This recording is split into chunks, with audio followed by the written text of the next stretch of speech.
Guys, we haven't done a video in a few days. Here's a new video with a lot of news on CS2 and something I have to say as well. The first thing is NIKO to stay with G2 in a shock U-turn. I love it. I said in my previous video, we talked exactly about NIKO, and I said that I don't like it, that he's going for a paycheck to another place for more money. He should stay with his cousin Hunter and with m0NESY. However, then it turned out it's not like NIKO is staying with G2 because, you know, like he wanted to stay from the beginning and like FALCONS tried to like, you know, convince him to turn around. It looks like that Zonic and FALCONS went on a call with HLTV on their podcast, and that's where they said this thing here. I'm happy to say that we've been approached by NIKO first at the beginning, that he wanted to do his move and he's exploring his options. And as Danny mentioned, if there is a great names and players who's legends in the game, why not if there is an opportunity that have the long term? Honestly, I don't know this guy. I don't know if this is true or not true, but I didn't see NIKO tweet at them saying it's not true. So I would assume it's true that he tried to reach out to them, get a deal maybe for him, m0NESY, Hunter, or maybe just for him. I don't know, but try to get a deal and then to leverage that deal on the other side of G2 to get a better salary. So NIKO making moves, but you know, at the first it looked like when he tweeted, I stay, like, oh my god, he changed his mind, he's gonna stay insane, thank god he's not after money. But then when they came out and they said this, that actually he came to them because he wanted more money. Looks like he got more money at G2. Maybe true, maybe not, I don't know. Let me know what you think in the comments below. I don't want to be a hater or anything. Not really something nice. Like if you could have tweeted like, I reached out to FALCONS, I thought it would be a great opportunity, but I still decided to stay with G2. Everybody would respect him more instead of just writing I stay and then people after that find out this. Kinda, you know? But anyway, Zonic on joining FALCONS, we're here to work as hard as we did in Vitality and Astralis. However, I don't like the fact that Zonic said something like everybody on the team of FALCONS are gonna get the same chance, and then like a week or two, no, I don't know if it's even 2 weeks later, everybody except Boros is kicked. Like, bro, did they show you that they're bots that fast? Nerds. We want to win this event. Anything we hear in the news doesn't matter. Nerds, I meet him in real life. He's a really good guy. Love him. Great energy. But it's pretty hard for them to show that they want to win the event when Vladan goes and does something like this. Close to getting a lineup that Madden was slightly more extended. He has crossed over. Vladan's killed his own teammate. Vladan's just shot his own teammate in the head. It's your teammate. It's a Maiden. He brought you in. Why you do this to him? Anyway, I hope the best for ENCE. Could simple Trace himself. I don't know if you guys know who Trace is, but it's an old school 1.6 player who basically, the way HLTV wrote this, is like Trace didn't like CSGO, so he just didn't play CSGO simply because he didn't like CSGO. Could simple now be doing the same thing? Then Trace CS2. You can see his whole thing here where he wrote. The thing is, when somebody on HLTV and journalists write something, they just write what's catchy to like make an article. They don't really investigate. They don't really reach out to him, ask him, yo bro, what's poppin'? What happened? Why did you quit? Give us some story about it so we can make a real story. They just write what they assume happened. And then when you write something what you assume happens, it's probably not what actually happened. So the guy came out and he explained everything, that he basically was in a point where he needs to play a game he doesn't like and not even gonna make money from playing a game he doesn't like while he's very young and he wants to have a social life, wants to go out, wants to meet people, wants to, you know,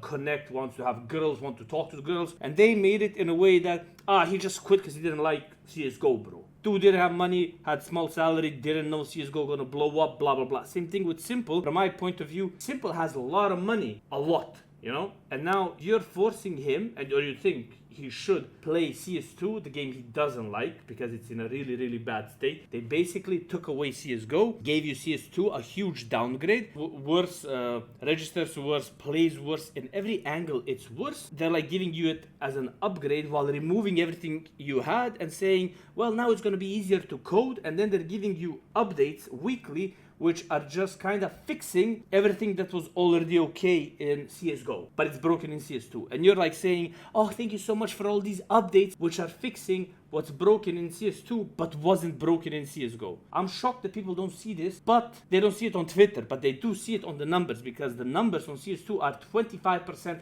less players in just a month of the game's release. So until Valve go back on Subtic and go back, I don't see people at all coming back into the game and playing it if Valve can't fix or go back to 128x servers. And then when you look at it, why would Simple play a game he doesn't like when he has money to just go do something else, start a business, live his life, maybe even play CSGO in my hub on Faceit, $10K there, Simple can play, we can have fun. Like, why stress himself out playing a game he doesn't like for money he doesn't need when he doesn't even have that competitive wish or desire to be the best in a game he doesn't like? I don't know what you think. You let me know in the comments. Maybe I'm wrong. Maybe I look at it the bad way, the wrong way. Maybe my POV is inaccurate. Maybe you guys have a better POV. So share it in the comments. I read, I like, I reply. Official, Messi joins Vitality. A really good move. I'm gonna say instantly, I think Messi in Vitality is much, much better than Magis. Like, he has much more potential. He has been playing insane lately. He can even call, so he can like slip in a few ideas to Apex. I think this is the best pickup. And we saw him when he just like Smuya. I'm not a big fan of him, but he said like if Messi was more selfish, he would be a better player. I agree with Smuya saying that. Even though I don't like the guy, I can agree with him when he says something smart, which is not very often. I think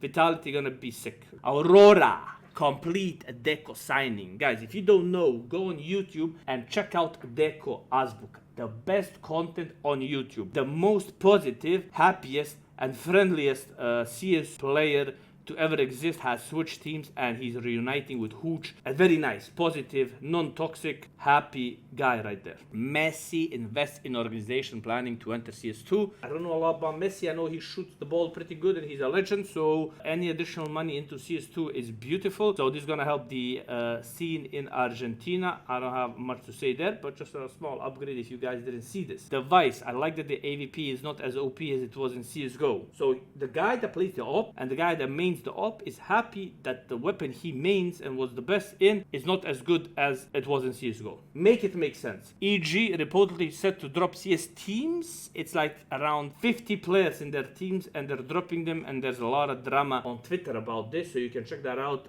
Richard Lewis is crying a lot about this, so you can check on his YouTube. Whoever was running EG had no idea about CS or about players or about who is gonna pop off where and how players fit into playing together. Anyway, that's all I had to say. A small conversation with you guys, a few of my opinions, and I've been playing CS2 on stream. Posted on my main channel a CS2 video, because listen, I can't sit here and just be negative to the game like da without playing the game. So I go, I play a few days, I try to adapt, I try to like it, I try to not die behind the wall, to not crash, to not lag out, to not play versus cheaters, but it just keeps happening. I'm playing the game, I'm giving feedback, aka I'm crying. So if you want, check that on stream, check it on the main YouTube channel. And giveaway in the top comments. CSGO every day on stream in the hub if you want to play together, have fun, win some prizes. And I have a few more sponsors coming in with peripherals that will support the hub. And even though CSGO support is ending in January, that doesn't mean CSGO is ending. So we will be doing a December, January, February season as well in the hub, where we will try to provide more than 10K in prizes for people to play CSGO, enjoy, just have a community away from CS2 until CS2 is better. I want to provide something unique that nobody else is doing, and this is my way of giving back to you guys and the whole community that loves CS but doesn't enjoy CS2. See you in the hub. Take care, and thanks for watching the video.